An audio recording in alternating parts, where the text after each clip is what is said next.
dear listener. This is Mark Zielinski, and I'm sitting here with Mike Carter, the Pathfinder extraordinaire. So how are you doing this afternoon, Michael? I'm doing great. How are you, Mark? Oh, not too bad. I'm still on a high from Origins, so that's what we thought we would talk to you about, because I think we had a great time, and I think Mantic had a really good time and I think a successful time at the Origins Game Fair 2024. So, and plus on top of that, Mike ran a full slate of events under the Ohio War Kings banner, which I think was great. And I completed my own personal Mantic Iron Man. So we'll talk about that also from the convention. So, but first, we haven't had you on the show in a bit there, Mike. So what's happening in the world of Mike Carter? Pretty much the same old, just running demos, running tournaments, trying to keep involved where I can. This is Mike Carter, and you're listening to the Mantic Universe Podcast. There you go, painting several more demo armies and plotting for your... I wouldn't always go that far. I did get a Twilight Kin demo army done, but I am still stuck painting 50 rats to replace my Skaven with an all Mantic Ratkin demo army. Painting rats just kills me. I couldn't do it when I wanted to play Skaven way back in the day too. I love the great big engines, and the Screaming Bell was cool and things, but coming down to just rats, so I'm struggling with that still. Guess what I picked up this morning and looked at, considering for my next 500-point army? Rats. So I'm trying to figure out how I wanted to paint them. So I've been watching videos. Actually, the interwebs are flooded with how to paint a rat army right now because of the release of Age of Sigmar 4.0. So there's lots and lots and lots of painting videos out there flooding YouTube right now. So it's a good time to be a rat player. The only other thing I've rushed into, because we talked about this a little bit at Origins with it, is finally deciding that I've had enough of an all-metal army. So my Forces of Nature demo army at 750 points for ambush is getting completely replaced. I've already finished printing out 2 regiments of elementals, 1 fire, 1 water, and as well as the tree herders are going.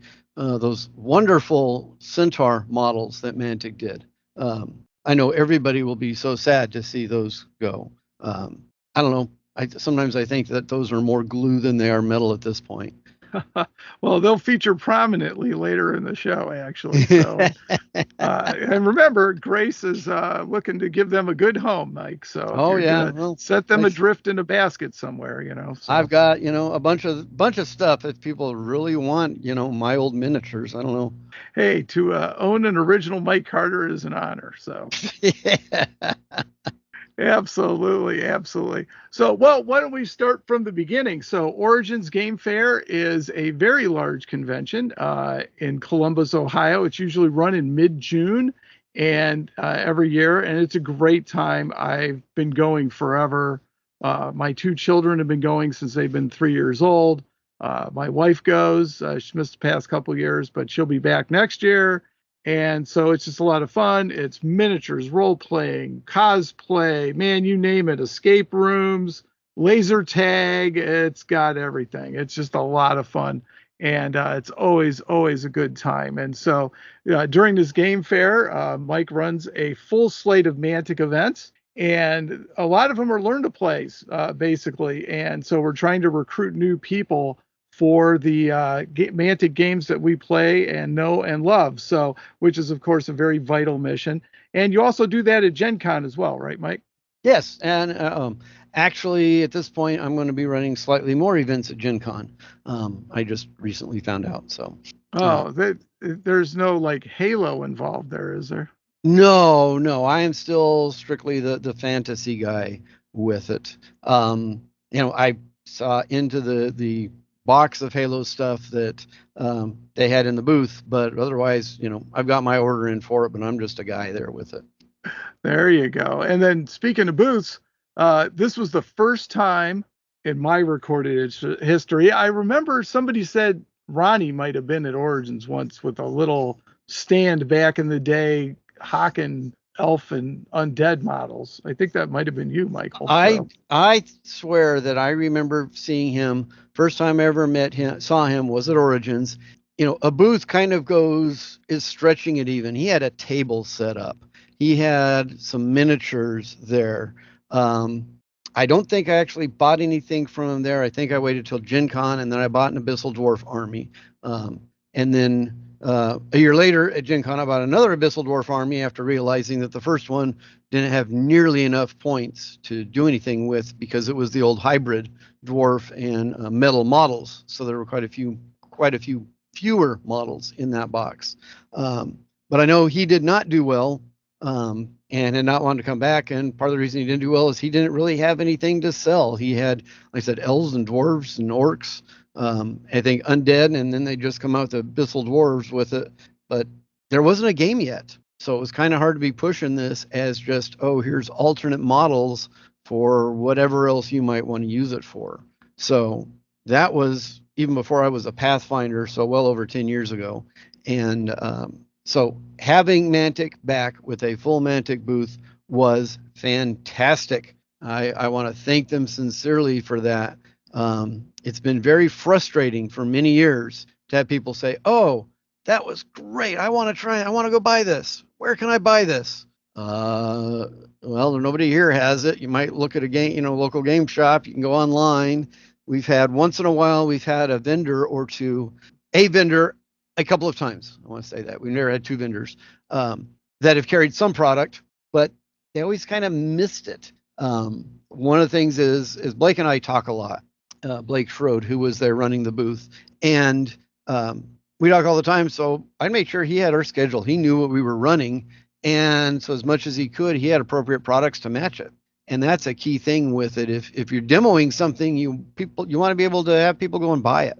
One of the saddest moments there, unfortunately, was a younger kid, I don't know, 12 or 14 maybe, who got just so excited learning to play Armada. So much wanted to get into the game. And unfortunately, he got a book from Blake, but no ships. Pretty much they've gone to an all STL model now with it. And, he would have bought that 2-player starter if they'd had it. But I don't think Mantic even has any of those anymore. So that was kind of sad, as the young kid not being able to buy what he wanted. But I know a lot of Kings of War sold, some Deadzone sold, and then Dungeon Saga Origins. That one, it surprised me. I decided I wasn't going to do Vanguard this year. It just has not had the attraction, and it is. I don't want to call it a dead game. You can still always play it. But if you look, almost anything that's specifically Vanguard is now on the last chance to buy on the Mantic site with it. All the models are there, but they're not really supporting the game. And there is talk of them possibly redoing it, but no plans for the foreseeable future on it. When they came out with Ambush, it pretty much filled that gap of how you can get started much more easily, where Vanguard really didn't. I love the fact that all the scenarios tie into a Kings of War game, but the game itself and the gameplay does not connect with Kings of War at all. So starting this year, it's like, okay, even though I've been doing that since it came out, I'll do something else. Looking at what I had, it's the newest thing it just picked up was I just gotten in my Kickstarter for Dungeon Saga Origins. It's like, all right, I'll paint up some of these and do that. And then I got a wild hair and decided, hey, why don't I make a 3D version of the first scenario to play on? And I think that it went over well. I don't know. Do you know any players that like that there, Mark? Oh, yeah, I think everybody loved it. So I was lucky enough to play in the game twice, which was a lot of fun. But yeah, the 3D dungeon was really awesome. I really enjoyed it. I actually found a better way to so I did it 2 games on Wednesday evening, 2 games Thursday, 2 games Friday evening. After Wednesday, I suddenly realized, wait a minute, it works better to not even let the players see that at first. So you notice that I just had a tile sitting out when I'm introducing the rules and how to move, etc. with it. And then I bring out the big 3D thing when we're ready to play. And it kind of is a surprise everybody liked that. Also, I think it went over very well, is in my playtesting and basically practicing doing this, I ran into a couple of situations that I wanted to try to fix a little bit. Anybody who's played the old version of Dungeon Saga knows that had a timing mechanic on it. If you ever ran out of cards for the Dungeon Overlord to draw, then the game was over and the heroes would lose. They took that out because they want more exploring in this version, which is good. But I ran into some players that said, oh, there's no time. Well, I'm going to take an extra round or two before I open every door to make sure I'm perfectly positioned on that. And a game that should take an hour took 3 just because, take another round to move guys 1 square. I don't like that. Another round, move another square. So I printed up some 3D trophies using actually some of the Dungeon Dead that Mantic now has on the vault, and had an award for the team that did it in the fewest rounds, the fastest delve, basically, with it. Also ran in a situation where when people are exploring, of course, they get treasure. Well, treasure is valuable because you use it to buy equipment and things between games so that you're better for the next game. Well, in a one-shot game, why do you want treasure? So not only that, when playtesting, if there was anything where it might cause a problem, nope, not taking the treasure, not taking the treasure, not taking the treasure. Just because there was a roll on a 1 or 2, something bad might happen. And the majority of times, nothing bad happened anyway when people took it. So I added a second award that I gave out to a team for the richest run on there, the people who came out with the most gold at the end of it. It surprised me because none of the players knew about that when they registered. That was something I sprung on them when they got there. And I think people kind of had fun deciding which way do we want to try to go. Do we want to go fast? Do we want to, spend their time exploring? And not only that, but Mantic from the booth very generously gave us some dice games so that not only did everybody get this little 3D printed trophy I made, but they also took home one of the Mantic dice games as well for it. So I thought that went very well. Oh yeah, it was awesome. It did give you incentive. Of course, my groups tried to do both. So we tried to be the fastest and collect the most gold. So but only one you succeeded. were in the running. Correct. Only one succeeded though, right? That is correct. That is correct. So you were with I believe you were the fastest group. Right. Actually, it was funny. It was the 2 groups on Thursday that won the 2 awards. We had the fastest one on the early game, and the later game was they were the richest. They managed to find that $100 gold piece card in there, which the cards were all random each game, so I didn't know where anything would be. Once I had that one, when most of the cards were like 10 or 25, that gave them a huge boost. I think you guys may have come close to that. I think we had like the second lowest total of gold. We couldn't find any gold to save our lives. So yeah, when you did your fast run, yeah, you didn't get anything. Yeah. Fastest run, most gold. I thought that was kind of funny. The most gold did not quite have the slowest run though, but it did work well. I think everybody appreciated that. It was a fun time, and as far as I know, I'll be bringing it back next year with it. Oh, I certainly hope so. I mean, and Mantic did very well with that at the show. I mean, they were even selling the Goblin expansion module without the base game. So there were people at the show that already had the original. And Mantic sold out of the Dungeon Saga core game and Goblin expansion. So that was huge news. Not only that, they would have sold several copies of the Legendary Edition if they'd had any, which he'd been told. They'd been told that no, nobody wants that. You don't need that, even though Blake had asked for it.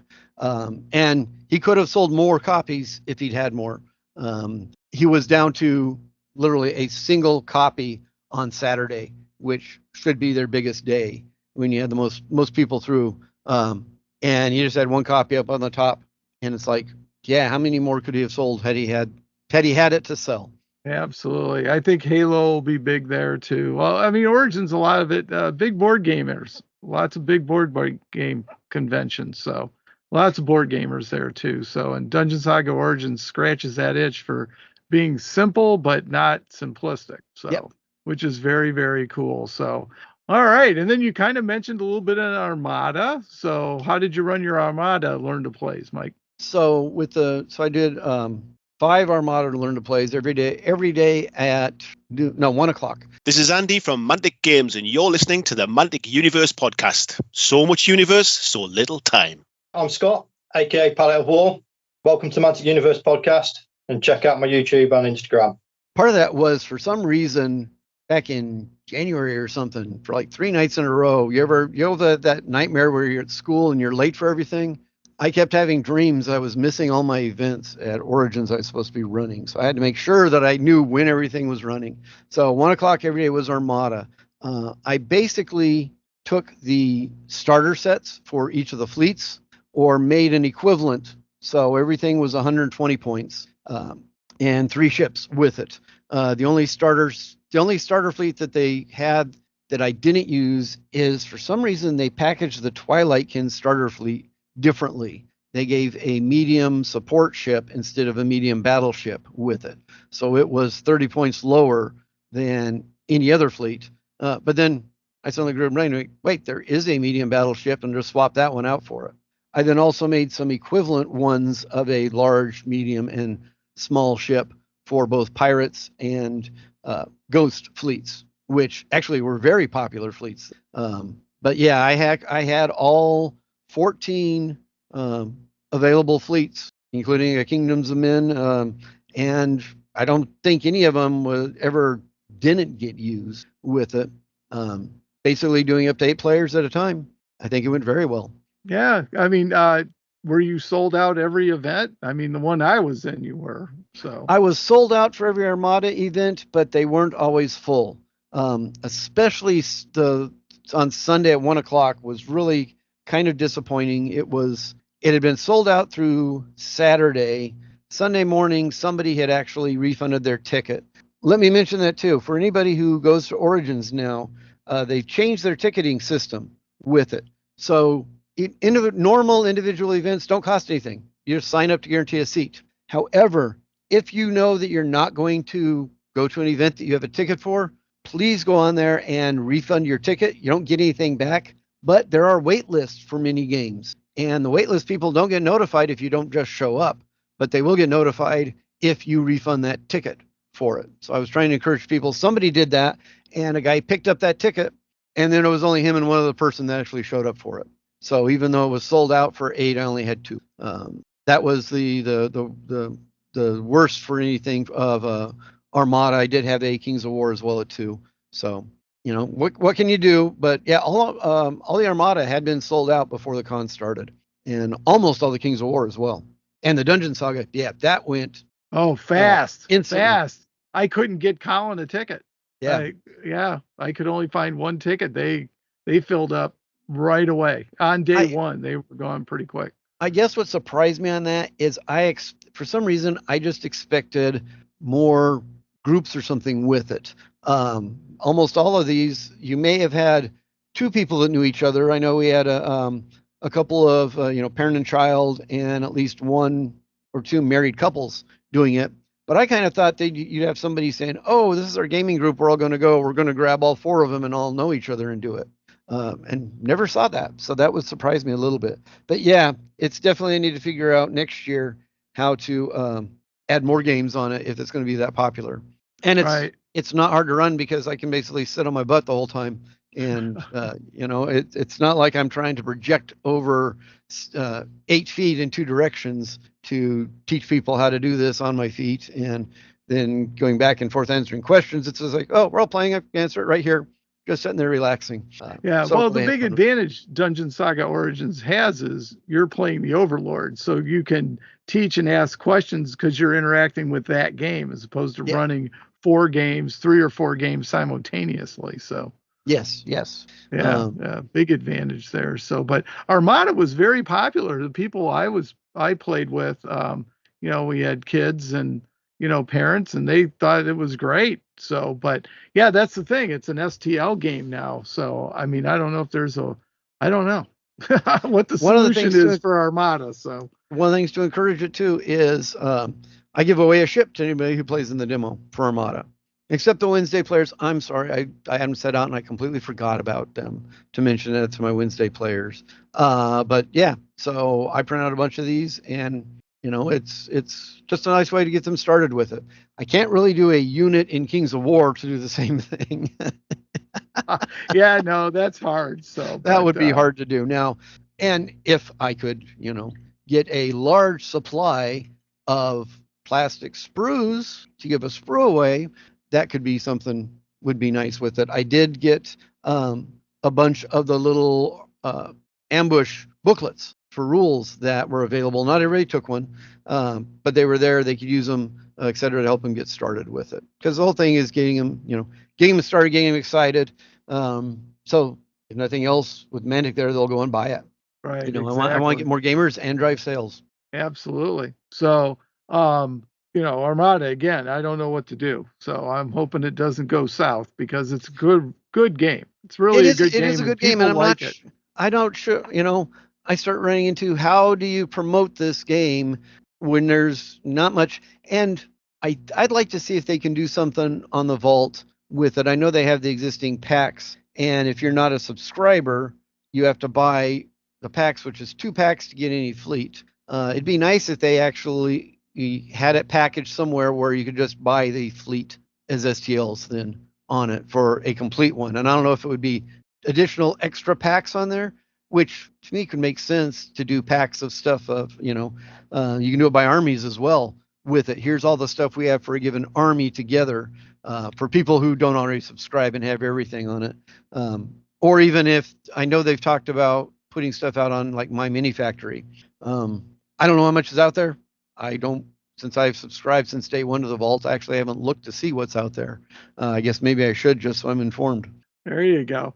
Yeah, I mean, I haven't taken that extra ship. I've always given it to somebody so that the families have a Orc and a Basilean ship to take home. So, but yeah, I'd love to know if they actually build them, and they, play around with them a little bit. So, but everybody likes the nice big chunky boats. So very, very nice. All right. So, and then of course we played Kings of War. So we did some Kings of War demos you mentioned. So I handed out my share of little green books. So Ronnie, you'll be proud of me. This is Max McDougall saying so much universe, so little time. So how'd that go, Michael? I know I played in one of them because I always like to play Kings of War. And I think you got Colin in another one. So I want to hear how his game goes, or how his game went, I should say. So no, Kings of War went great. It's one of those things. Sometimes I have to. I do know that sometimes I talk too much with it. It frustrates both me and the players because I see people getting bored, but I don't know what to leave out and not have everybody ask me about it 15 minutes later when they start playing the game. So I do try to condense it about. But geez, I've been doing I've been running Kings of War at Origins this is my 11th year. Not 11th time because of course missing during the dark times, but so that's just getting pretty good at. It's going to be old hat. It's easy for me. I did laugh when I decided 2 years ago to go down and do ambush with 750 instead of the 1,000 point with the full rules. Part of that and I don't understand why. I don't feel like the rules are getting more complicated. I don't feel like I'm spending that a lot more time talking than I ever did before. But I also noticed before I dropped down the size that fewer and fewer people were finishing their games. So dropping it down to 750 means a lot more people will actually finish their game, not just, I got to go somewhere or hang out just to finish, which, however long it takes. It was kind of funny, too, when I sitting there removing things from every army and suddenly I looked at and I had a table with 5,000 points worth of miniatures on it. To go in my bin of unused miniatures. Oh, that is much sadness. But hey, I gotta say, we got through the explanation and we were done with our game in an hour. And I did that, I think we did that last year too. So I'm in favor, me, I'm in favor of the 750 point army. So they're fun, fast, and furious. So gives you a little better taste. Well, I know you like 500. Yeah. I just don't feel that you can get enough options in 500 with it. I mean, it's a great way to start at home or something, but I don't think it really shows everything off. The ambush box sets are a great deal, fantastic way to start and keep building your army. Most of them have, the core units that you need to have a lot of with it. What they are missing from there, of course, is any heroes. And I can understand that for the first, when we first start. But it's a little disheartening for, say, an Empire of Dust player to pick up, I've got some cavalry and I've got some infantry.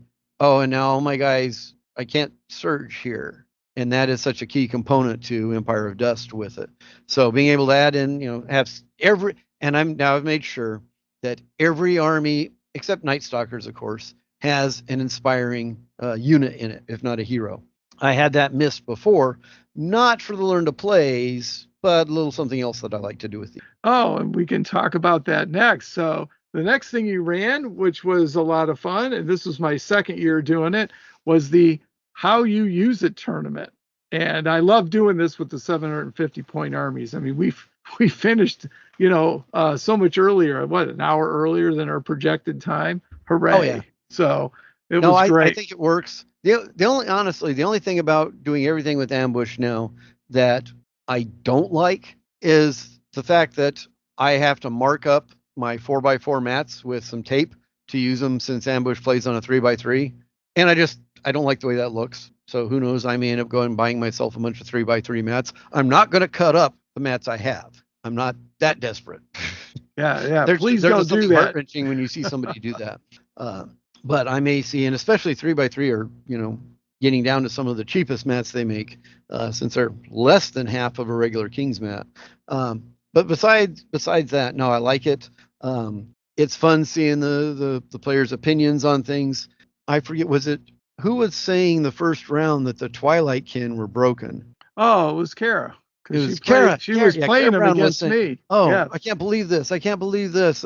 And honestly, my Twilight Kin list for this, I bought a mega army because I wanted the skiffs. So it's a unit of each of the 4 plastic sprues, and then the witch that comes with it, the mounted one. Part of me is saying, oh, they should have a navigator instead, but I think the navigator is what makes it closer to broken than all those free buffs are what gets really nasty on people with it. So it's like, nah, for learning and stuff like this, nah, they don't need all those auras going off for free.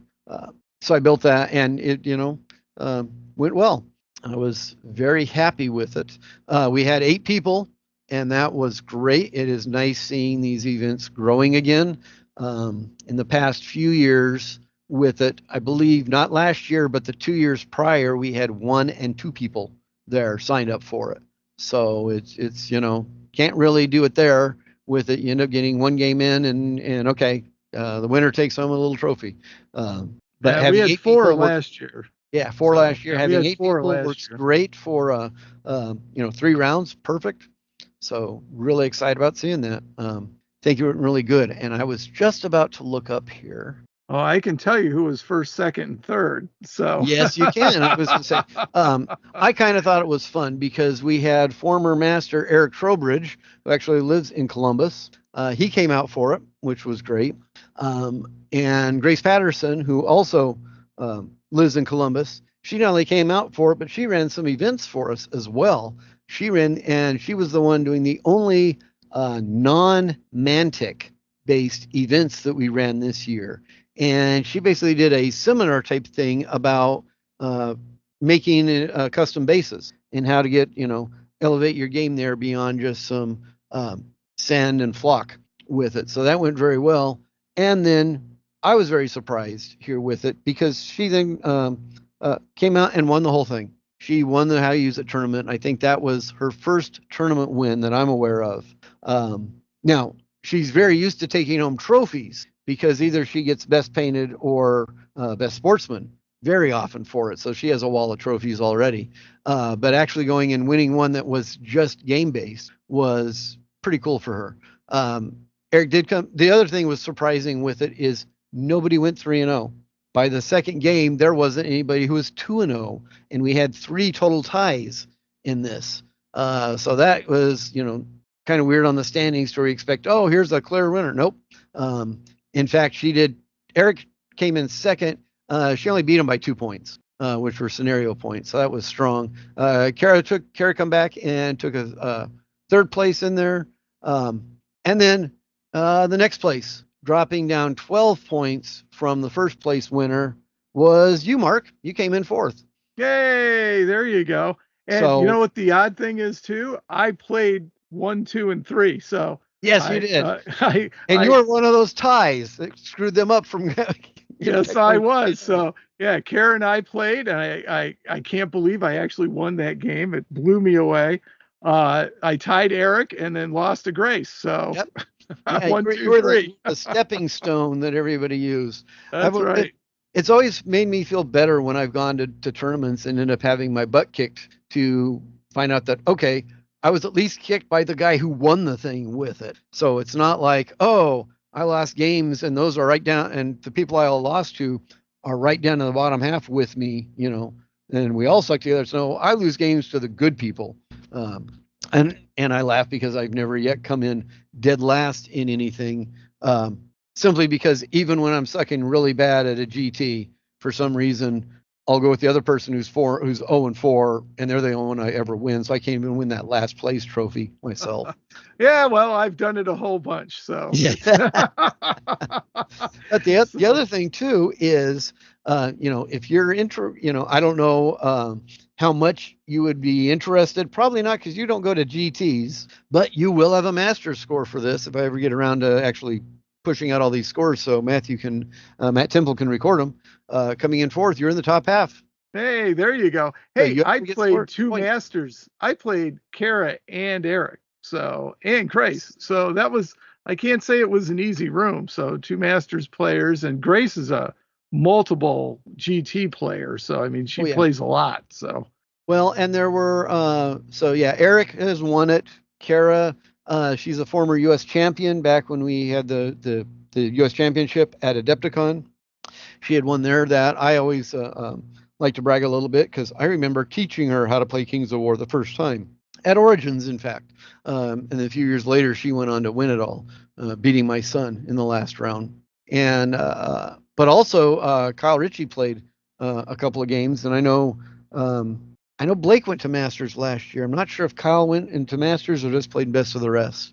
But yeah, and it's funny. It's like, I feel like the Midwest doesn't get much respect for Kings of War, for what goes on there, and we can kind of struggle to get attendance at some of our tournaments. And yet, when you look at the people that we have playing, and even these little light, fun, games like the How You Use It's intended to be, we end up with a pretty heavy crowd of Masters players on there.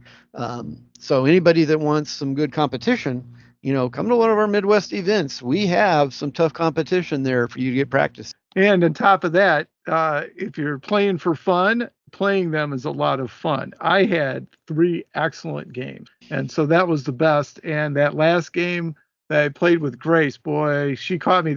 Those Brace Striders ended up out of position. She took advantage of that. This is Andy from Mantic Games, and you're listening to the Mantic Universe podcast. So much universe, so little time. Taught me a couple of tricks. So I was very happy that I played in that tournament. So well, I'm glad. It's good to hear that. Away. Yeah. It's really good to hear that. It is one thing that, as a TO that runs a lot of events, you often get, everybody says thanks and they leave, and that's it, and never get any feedback on, I like this, I didn't like this, this needs improvement, and I never can fix what I don't know is broken. I'd been using, a good example is I'd been using the same size mats for woods forever with it until some of the UK guys came in to Adepticon, and not to me, but when he did Death by Dragons did their review of it, he did mention that our woods were kind of small. I'm like, wow, I can fix that, but nobody ever told me they thought our woods were too small. So since then, we've got bigger woods out there, and I think people have appreciated that. But again, I can't fix what I don't know is broken. So I do hear people seem to like everything, but Oh yeah, I think so. So if you, I know you're at Origins and stuff like that, and usually at Adepticon, I did it last year. I played in the tournaments and stuff like that. I didn't this year, but at Origins I did, and I'm glad that I did. It was a nice, tight little group, and I mean, it ended up being about 5 hours. So the length of a role-playing game. So not too bad. So, and I always try to start this longer thing towards the evening. So I think we actually started this at 5. So you're not missing it. A lot of people say, oh, well, I need to go shop, I need to go to the vendor hall. At least this way, okay, you're only going to give up an hour in the vendor hall. And Origins, I love the con. It's I think of this as my home convention with it, even though it's an hour away. But it's and just a little too far and stuff. I'm not going to drive back and forth. I did that one year when I was just a player. When we first started going, we weren't staying up there. Yeah, Origins is a great show. It is. It's a great show. So it really, really is. So I encourage everybody to come out. Then we also had Deadzone and Firefight. And Mike, you weren't directly involved with those, but we did have members of the Ohio War Kings running those events as well. Yep, that we, one of the things that quickly discovered is that groups are allowed to pool their hours so people can more easily, say, earn badges. When you have an idiot like me that runs 16 events, I have a lot more hours than I can technically use on it to get a free badge, etc. So I can use some hours for other people so they don't have to work quite as hard to get it. We've had lots of people that have run lots of events for us. Again, this year, for Mantic especially, we had, I think, 4 different sessions of learning to play Deadzone with 2 different people. Keith Ambrose has been a good friend of mine for a while. We'd actually worked together at the same company for, was it 14 years? I think that we just had it, and he left just a little while ago. But he was a Pathfinder for a while, but then came down and realized, no, all I actually do is Origins, and I like that. So this year he ran 2 sessions of Deadzone and 3 sessions of Firefight. Jesse Dennison, sorry, I couldn't think of his name for a second. Jesse Dennison then ran 2 more sessions of Learn to Play Deadzone on Friday that were very well attended. So that went very well. He tried to run a big battle of Deadzone on Saturday, but it was listed as a bring your own models thing with it. So unfortunately, that really didn't go off very well. I'm going to encourage him to try to do it next year, but do like I do and use existing models, because a lot of times people don't want to be carrying around these models and things at the big conventions, at least not for our events. They will for some other companies, but for our events, no, they don't want to carry that stuff around. But come in and, anybody can come because we're furnishing everything. Oh, that works a lot better. And that's how I got the, one of the ways we got the How You Use It started was, here's something else people can come and do, not just for brand new players, but for, get some existing players in for fun, and I can provide everything for it. Nice. Well, I agree. Origins, you're buying stuff, you're seeing things, you're running around. Carrying models is not at the top of the list. So, right. But, so having the models available and play, I just like to play the games. So, for me, I had my own little mini Ohio War Kings Mantic Iron Man mapped out for myself. So I played in Deadzone, Firefight, Kings of War, Armada, and Dungeon Saga Origins, and I played in the tournament. So I hit them all, which was fantastic. So you just missed Grace's class. That. And I did go to Grace's class. Oh, did you? Okay, you did everything. Yeah. Okay. I did them all. So absolutely. And Grace's class was great. Actually, I did that one Saturday morning at 9:00, and really good tips. And, a lot of it too was, up in your game, but also how to do this cost effectively, and, good, cheap ways to do it. Like Colin has that Vampire Counts army that he took to Adepticon for the team tournament that's got like this mud paste on it that, we use from Huge, I think it is. Yep. And they got these little discs, with this little tub of like this gel mud, and it's like $11 for a little tub. And so I learned a trick on how to put that together with craft paint and spackle and water. And so I can't wait to do that again, because it really, and sand, I think. Yeah, sand and a little bit of grit. It turned out nice. So I'm looking forward to finishing up the army, or doing another army. I think I've got enough gel paste to finish up his to at least get it to 2,300. But I'm going to use some of those tricks. I'm going to get off of my Mike Carter standard basing, which I love, by the way, Mike. So that's going to be a tough give up. So Yeah, the standard. I talked about it times with some other people, including my son John, and it's like, just for the demos, they're all based the same, and it's simple. I want to show off the miniatures more. I don't want to get confusing with it. The only one that's still a little confusing on that is the Abyssal Dwarfs that I still have not managed to get off my butt and get my all new Mantic Abyssal Dwarf army painted up. That is not my old tournament army. So those Abyssal Dwarves, a lot of them have a different basing there, because honestly, they were my tournament army, and the rest of them are sitting just a few feet away from me in a couple of glass cases. there you go. Well, they served me well in game 1 of the tournament, so had a good time with them. So I still have a first edition Abyssal Dwarf army too. So they were my second or third army, I think. I had ogres, Abyssal Dwarfs. Well, my very first army was Twilight Kin. So now I have to do something with those models. So they may become like a more evil type of Kingdoms of Men army or something like that. Not all Kingdoms of Men army are good or neutral, right? So there's some bad guys out there. Now you mentioned that. I remember you coming to, was it OhioCon? Yeah, Ocon. Ocon. Yeah, the Twilight Kin army there, and you lost one of the heads somewhere with it. For some reason, that sticks out in my mind on it. Actually, I still have some of those old metal, hybrid Twilight Kin in my, I guess it's my bin of shame or whatever. There you go. Well, hey, Mike, let me know. I was thinking about it. I got to find some of the spearmen. So if you've got some of them, I'll use it, because I think I'm going to do my Kingdoms of Men army out of that, because, I can use the bolt throwers as ballistas, and they have crossbows. I've got tons of crossbows. So, and the monster I had was an old chaos spawn. So that's not anything Mantic. So that can go, out of the army. So I think that'd be pretty cool. So, all right, well, we'll talk offline about those. So yeah, that'd be cool. No problem. And, I doubt I'll ever use them for anything more. So very, very cool. All right. The one thing that I laughed about that army is way back when, in the very first Kickstarter for Kings of War, one of the stretch goals that they did on there was the Dark Knights for the Twilight Kin. And I got a regiment of them that I painted up and put in the Twilight Kin army. And it took them 6 or 7 years more before they finally released those models. And at this point, they weren't doing Twilight Kin until they could redo them.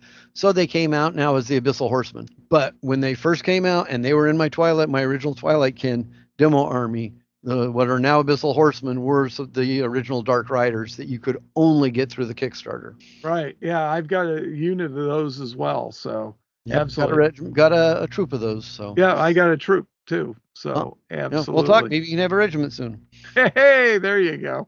All right. Well, the last thing I wanted to cover before we jump out of here, Mike, was the Mantic booth for next year. So it was great having it this year. Fabulous. So I'm going to make my appeal to Ronnie, and hopefully we blew through all the sales requirements and stuff like that. But the one thing about the booth was there was a big empty space there we didn't know we were going to have. So yes. I really want to step it up, maybe do some demos and painting, something. We got to take advantage of that space, but a lot of fun. It was difficult. So Blake had some difficulty with the booth, simply never having done it, not having anybody at Mantic having any experience with Origins. And honestly, I didn't know. I've never done anything on the retail side of it for any of the booths or that kind of demo space and stuff. I know they talked about having my events there, or excuse me, the War Kings events there. It's not just me. We have many contributors, but it was not big enough. And we were confused as to even where that space was when we were setting up. When Blake was setting up Tuesday, when I was setting up Wednesday morning, because it wasn't obvious. There's another area that I guess was just open gaming right next to them. And they thought, and I'm like, our stuff could have fit there. But the other difficulty is, I don't know if he, unfortunately being by himself the whole time, he was putting in 12-hour days, because when you have booths in the gaming area, they don't force you, but strongly recommend that you be open 8 to 8, which instead of the 10 to 6 that the exhibit hall is open. Now, the one advantage there is, Blake said, he did always see a big surge of people at 6 o'clock. They're kicked out of that one. They come shopping at the other places that are still open. But one person doing those 12-hour days is as rough as my schedule running it. So I don't know if you ever was able to talk to the people. We could have added some stuff if we just could have gotten a table or two in there. And that was the difficulty. It was empty the entire time. And just any table, we could have, moved some of the Deadzone stuff. It doesn't require a big table. Could have moved my Dungeon Saga in there. Any of the smaller stuff could have easily been moved, just not the miniature events. But never had the space. So I am hoping, I think Blake says he would definitely like to come back with it again.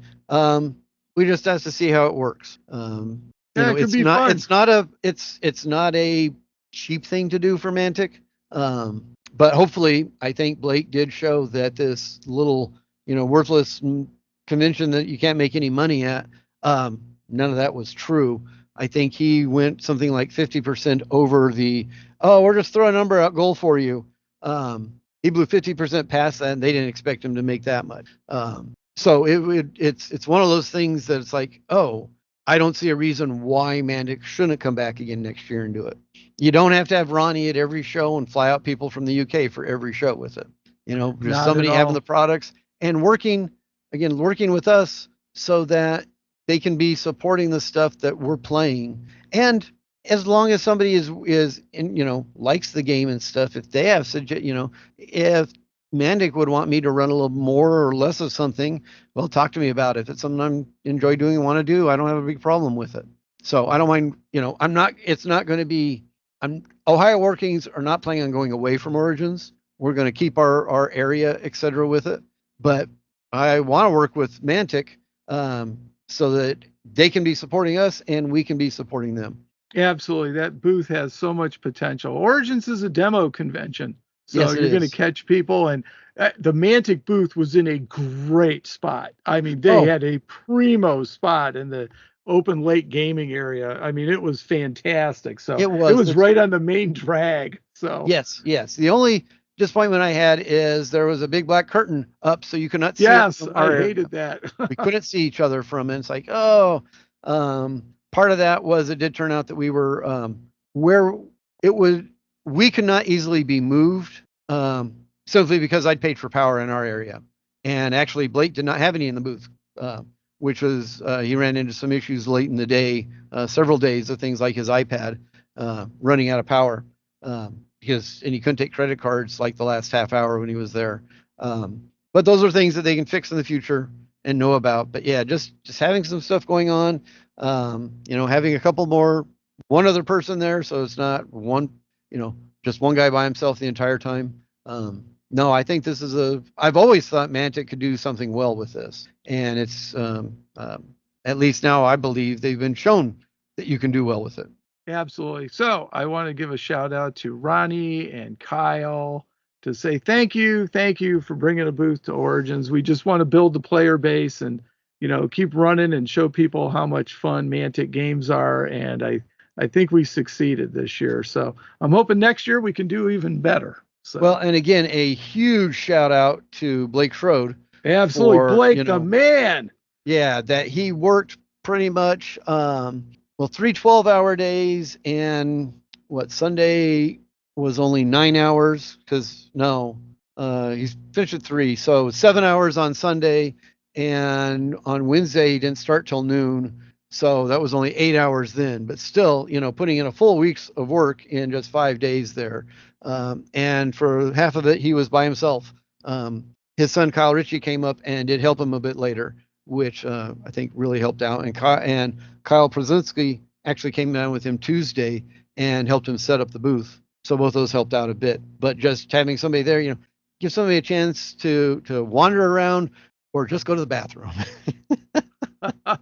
Absolutely. But shout out to all the guys, especially Blake. Legend. Yes. So it was a great time. And like I said, hopefully we'll do it next year.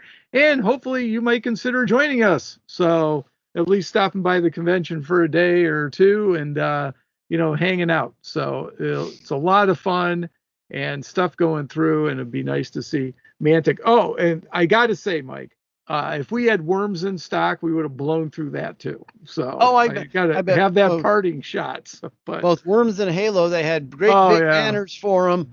And Halo, we could at least show he had one demo box that you could show on request. It was kind of cool because they had I guess it's supposed to be Master Chief. Honestly, I never played Halo. I really don't play video games. But they, on the banner, was set up so you could take pictures with them. And they had a helmet and the blade and some other prop that you could, dress up with to have the picture taken with it. And then he could show you some of the things if you asked. It was not just sitting out there. But Worms, we had nothing, and it's just about ready to ship. I actually read the PDF of the rules this morning. Very, very nice. So we're looking forward to next year. So hopefully we'll do it, and I'm just going to anticipate Mantic's going to be there. If not, we'll handle it in the Ohio War Kings area. But, we certainly hope. We really appreciated the support this year. So big shout out to everybody that made it happen. Very, very good. Anything to wrap up the show with, Mike? Or no, I think that's it. You can always follow me on my occasionally updated blog at untilsomebodylosesani.net. Keep playing. There you go. And if you need assembly instructions or you need to know how those Mantic models go together, you check out Michael's blog, because I'm on there. So they are indispensable. So all the parts are laid out, numbered, everything, and step-by-step instructions. So if you've got those models you need help with, so you could also reach out to Mike. He's built them all, so he will do that. And as I always say, the Pathfinder extraordinaire, Michael. I wish. Well, thank you. Even if you're the only one to say it, but I appreciate it.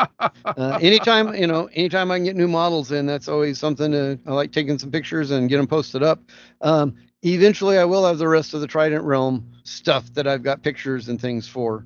I just haven't got around to actually putting them up on it yet. There you go. Well, I do have to tell the MUP audience I cracked. I bought some Frog on Frog action while I was at Origins. So, and I came home with the Ambush 2-player set. So I'm gonna open that up. So I do love the Dam Busters, and I have to take one of the heads from the regular River Guard that has a little frog on his head. So it's frog on frog on frog, frogception, if you have it. Gotta love it.